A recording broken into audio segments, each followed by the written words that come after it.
تو ہم بھی یہی بولتے ہیں جملہ. آپ کو پتا ہے کہ کب ہم یہ بولتے ہیں؟ ہم بولتے ہیں جب تبدل کے بعد آپ کو یاد ہوگا کہ ہم کہتے ہیں کہ اے خدا کے برے تجھے جہان کے گناہوں کو اٹھا لے جاتا ہے، ہم پر رحم کر. 3 دفعہ ہم کہتے ہیں، تیسری دفعہ کہتے ہیں ہمیں سلامتی عنایت فرما. تو میں نے سوچا کہ دیکھو یہ اس وقت اس نے کہا اور ہم ہر اتوار کو یہ بات دہراتے ہیں. وہ جا کے آنکھوں کی بینائی لیتا ہے، ہم جاتے ہیں لائن میں کھڑے ہوتے ہیں اور یسوع کو فادر کے ہاتھ سے روٹی کی شکل میں ہم اس کے جسم کو ہم لیتے ہیں. لیکن یہاں فرق کتنا بڑا ہے کہ وہ اندھا جو ہے وہ جانتا ہے کہ وہ یسوع جو ہے وہ ابن داؤد ہے. ہم یہ دیکھتے ہیں کہ وہ روٹی ہے. پتہ نہیں ہم کتنے ہیں جو ہم واقعی جانتے ہیں کہ ہم یسوع کو لے رہے ہیں اور یسوع سے اب ہمارا مکالمہ ہونا چاہیے، ہم یسوع سے بات چیت کریں. پتہ نہیں ہم کیا بات کرتے ہیں. میں اپنی بتاتا ہوں آپ کو کہ میں الطار پہ ہوتا ہوں کیونکہ میں نے وہ پیالہ لے کے تو میں نے نیچے جانا ہوتا تاکہ لوگوں میں پاک اشتراکت تقسیم کروں.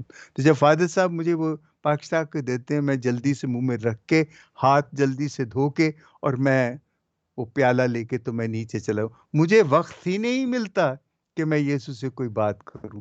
تو میں سوچ رہا تھا کہ کتنے شرم کی بات ہے.